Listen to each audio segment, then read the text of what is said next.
नमस्ते छात्रों। गद्य पाठ क्रमांक 13, इसका शीर्षक है विशेष अध्ययन हेतु यानी कनुप्रिया। इसके लेखक है डॉक्टर धर्मवीर भारती जी। देखिए, पहले भाग में हमने उनका परिचय, प्रमुख कृतियाँ, विधा परिचय और भाग 1 में सेतुमय और अमंगल छाया आदि को हमने देखा है। आगे का शेष जो भाग है हम देखने वाले हैं। देखिए, पाठ का परिचय है। कनुप्रिया भारती जी की अद्भुत और अनूठी कृति है। यह कनु यानी कृष्ण की प्रिया अर्थात राधा के मन में कृष्ण और महाभारत के पात्रों को लेकर चलने वाला काव्य है। यहाँ राधा के मन में उठने वाले विभिन्न प्रश्नों व उनकी मनस्थिति का बहुत ही सुंदर वर्णन किया गया है। देखिए, अमंगल छाया, पन्ना नंबर देखिए 71 पर। अमंगल छाया, इस सर्ग में राधा के 2 रूप दिखाई देते हैं। राधा के अवचेतन मन में बैठी राधा और कृष्ण तथा चेतनावस्था में स्थित राधा और कृष्ण। देखिए, इसका सारांश हम देखते हैं। देखिए, प्रतिदिन यमुना के घाट से स्नान करके घर लौटते समय राधा कदम के पेड़ के नीचे खड़ी हो जाती है और कृष्ण जी को देखती थी।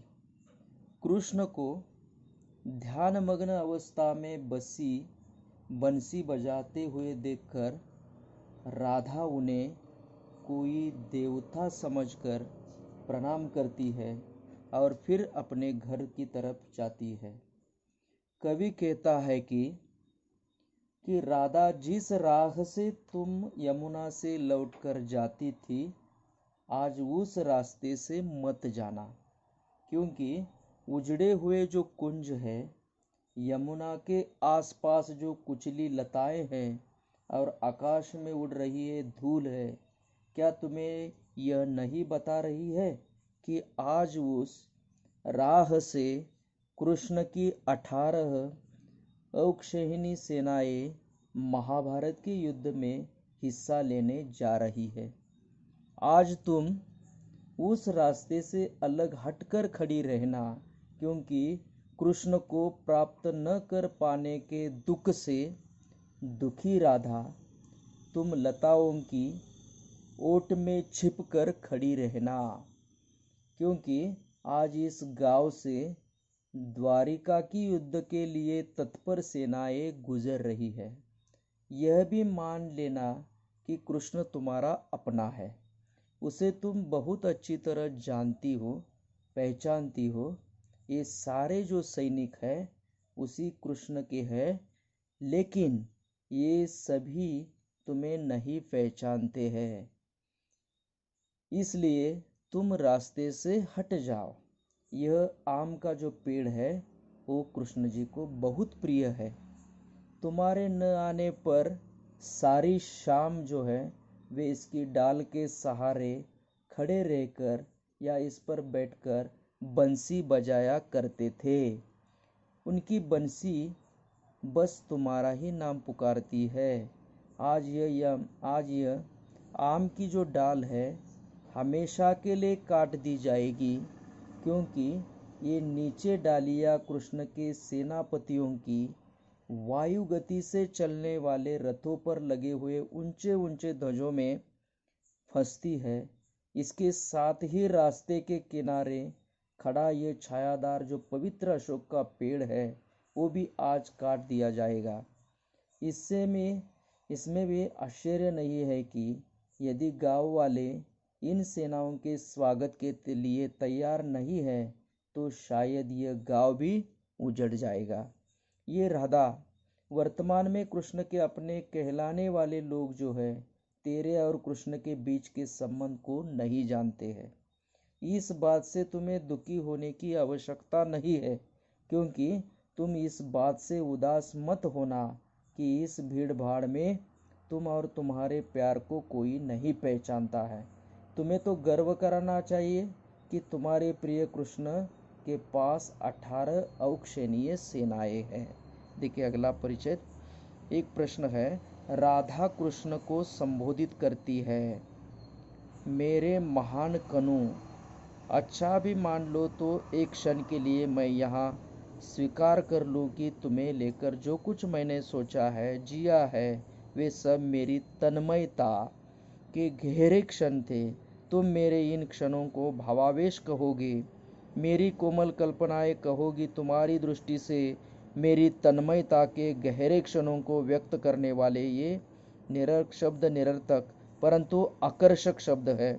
मान लो एक क्षण के लिए मैं ये स्वीकार कर लूँ कि महाभारत का ये युद्ध पाप पुण्य धर्म अधर्म न्याय दंड क्षमाशील के बीच का युद्ध था। इसलिए इस युद्ध का होना इस युग का जीवित सत्य था जिसके नायक तुम थे। फिर भी कनु मैं तुम्हारे इस नायकत्व से परिचित नहीं हूँ। मैं तो वही तुम्हारी बावरी सखी हूँ, मित्र हूँ। तुमने पन्ना नंबर देखिए 72। मुझे जितना ज्ञान उपदेश दिया है मैं उतना ही ज्ञान पाया हूँ। मैंने सदैव तुमसे स्नेहासिक्त ज्ञान ही पाया है। प्रेम और साक्य भाव को तुमने जितना मुझे दिया वह पूरा का पूरा समेट कर संजो कर भी मैं तुम्हारे उन उदात्त और महान कार्यों को समझ नहीं पाई हूँ। उनके प्रयोजन का बोध मैं कभी कर नहीं पाई हूँ, क्योंकि मैंने तुम्हें सदैव तन्मयता के गहरे क्षणों में जिया है। जिस यमुना नदी में मैं स्वयं को निहारा करती थी और तुमने खो जाती थी तुमसे, तब उस नदी में शस्त्रों से लदी असंख्य नौकाएं न जाने कहा जाती है। उसी नदी की धारा में बहकर आने वाले टूटे रथ और फटी पताकाएं किसकी है? एक कनु, महाभारत का वह युद्ध जिसका कर्णधार तुम स्वयं को समझती हो। वह कुरुक्षेत्र जहाँ एक पक्ष की सेनाएं हारी थी, दूसरे पक्ष की सेनाएं जीती थी। जहाँ गगनभेदी युद्ध घोष होता रहा, जहाँ क्रंदन स्वर गूंजता रहा, जहाँ अमानवीय और क्रूर घटनाएं घटित हुई और उन घटनाओं से पलायन किए हुए सैनिक बताते रहे, क्या यह सब सार्थक है कनु? ये गिद्ध जो चारों दिशाओं से उड़ उड़कर उत्तर दिशा की ओर जाते हैं, क्या उनको तुम बुलाते हो जैसे भटकी हुई गायों को बुलाते थे? हे कनु, मैं जो कुछ समझ पा रही हूँ उतनी ही समझ मैंने तुमसे पाई है। उस समझ को बटोर कर भी यह जान गई हूँ कि और भी बहुत कुछ है तुम्हारे पास जिसका कोई भी अर्थ मैं समझ नहीं पाई हूँ। मेरी तन्मयता के गहरे क्षणों में मैंने उनको अनुभूत ही नहीं किया है। हे कनु, जिस तरह तुमने कुरुक्षेत्र के युद्ध मैदान पर अर्जुन को युद्ध का प्रयोजन समझाया था, युद्ध की सार्थकता का पाठ पढ़ाया था, वैसे मुझे भी युद्ध की सार्थकता समझाओ। यदि मेरी तन्मयता के गहरे क्षण तुम्हारी दृष्टि से अर्थहीन परंतु आकर्षक थे, तो तुम्हारी दृष्टि से सार्थक क्या है? देखिए इसका सारांश हम देखते हैं। यहाँ राधा कहती है, क्या कहती है? कि मेरे महान कृष्ण, मैं कुछ क्षणों के लिए ये भी मान लूँ कि वह सारा समय जो है, वो सारा जो समय है, वो सारा जो समय है जो मैंने तुम्हारे साथ वह तुम्हारी यादों में गुजारा है, वह सिर्फ व्यर्थ की भावनाएं थी। व्यर्थ की सुकमोल कल्पनाएं सिर्फ आकर्षक और अर्थहीन शब्द थे, और तुम्हारा ये पाप पुण्य धर्म अधर्म और न्याय दंड का युद्ध ही सत्य है। फिर भी मैं इस सत्य को नहीं समझ सकती हूँ। इसका कारण यह है कि तुमने अपनी इस मित्र को जितना समझाया है और तुम्हारे साथ रहकर मैं तुम्हें जितना समझ सकी हूँ, उस ज्ञान के आधार पर तुम आज युद्ध क्षेत्र में जाकर जो कर रहे हो वह मेरी समझ के बाहर है। तुमने मुझे सिर्फ प्रेम ही सिखाया है, और आज तुम जो कर रहे हो वो मेरी समझ के बाहर है। यमुना के जहाँ मैं घंटों नहाने के साथ ही स्वयं को देखती थी, वहाँ अब शस्त्रों से लदी हुई अनेक नावें प्रतिदिन कहाँ जाती है। प्रतिदिन उसमें मुझे टूटे हुए रथ और पताकाएं दिखाई देती है। ये टूटे जो रथ है और पताकाएं है, ये किसकी है, ये मुझे अभी भी पता नहीं है। हारी हुई जो सेनाएं हैं, जीती हुई जो सेनाएं हैं, आसमान को कंपा देने वाले युद्ध घोष हो, रोने की आवाज़ें हो, भागे हुए सैनिकों से सुनी हुई युद्ध की दर्दनाक मानवीय कहानियाँ हो, क्या ये सब कुछ सार्थक है? चारों दिशाओं से उत्तर की ओर अर्थात कुरुक्षेत्र में गिद्धों को क्या तुम उसी तरह बुला रहे हो कृष्ण, जिस तरह तुम अपनी भटकी हुई गायों को गोकुल में बुला लेते थे? हे कृष्ण, जितना तुमने मुझे ज्ञान दिया है उस प्राप्त करने के बाद भी ऐसा बहुत कुछ है जो मुझे समझ में नहीं आता है। जिस तरह तुमने अर्जुन को समझाया था उसी तरह हे कृष्ण तुम मुझे भी समझा दो कि आखिर इस जीवन की सार्थकता किसमें है। मान लो कि वह सारा समय जो है मैंने तुम्हारे साथ व तुम्हारी यादों में गुजारा है वह आकर्षक लेकिन व्यर्थ था। फिर मुझे बताओ कृष्ण की यदि वह प्रेम की भावना व्यर्थ थी तो सार्थक क्या है?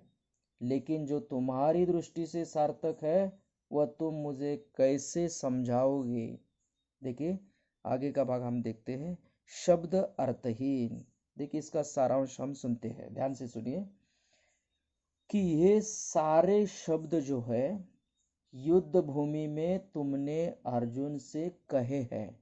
आपने अर्जुन से जो मार्गदर्शन किया था कि वे मेरे लिए अर्थहीन है, वो बातें मेरे लिए अर्थहीन है। यदि तुम मेरे पास बैठकर वे जो सारे शब्द है मुझसे कहते तो शायद फिर भी मैं उन्हें नहीं समझ पाती, क्योंकि कर्म, स्वधर्म, निर्णय व दायित्व जैसे शब्द मैंने यहाँ भी कई बार गली गली में सुने हैं। इन शब्दों में संभव है अर्जुन ने कुछ पाया हो, लेकिन मैं इनसे कुछ भी नहीं पाती हूँ। सिर्फ ये एक जगह रुककर तुम्हारे उन होठों की कल्पना करती हूँ जिनसे तुमने इन शब्दों को पहली बार बोला होगा।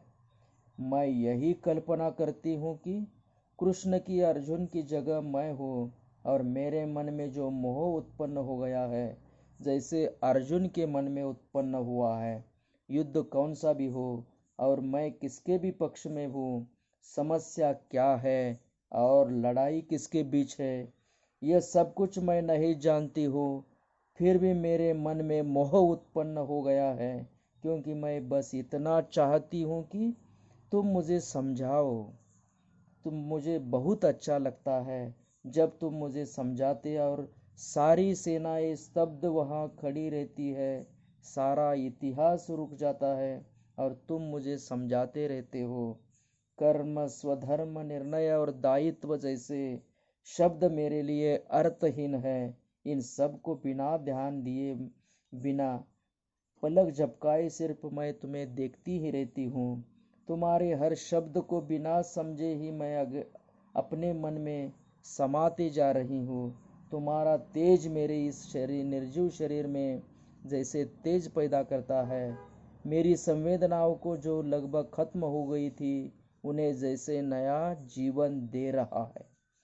तुम्हारी जादू से भरे ओठों से निकलते शब्द जो है मुझे रजनीगंधा के फूलों की तरह लग रहे।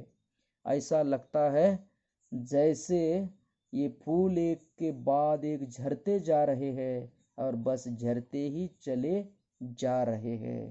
कर्म, स्वधर्म, निर्णय और दायित्व जैसे शब्द जिनके बारे में तुम मुझे समझाते हो वे मुझ तक पहुँचते पहुँचते जैसे बदल से जाते हैं। मुझे ऐसा लगता है कि तुम कुछ और नहीं बस राधन राधन राधन कहते हुए मुझे पुकार रहे हो।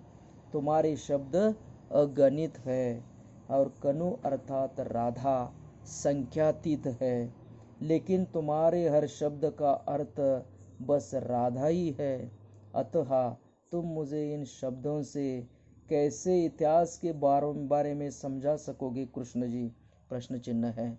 देखिए वो कृष्ण जी को प्रश्न करती है, सवाल पूछती है उसके मन में जो भावनाएं पैदा होती है वो क्या करती है, श्री कृष्ण जी के सामने रखती है और उसका उत्तर पाने की आशा भी उसके मन में रही है। यहाँ हम रुकते हैं।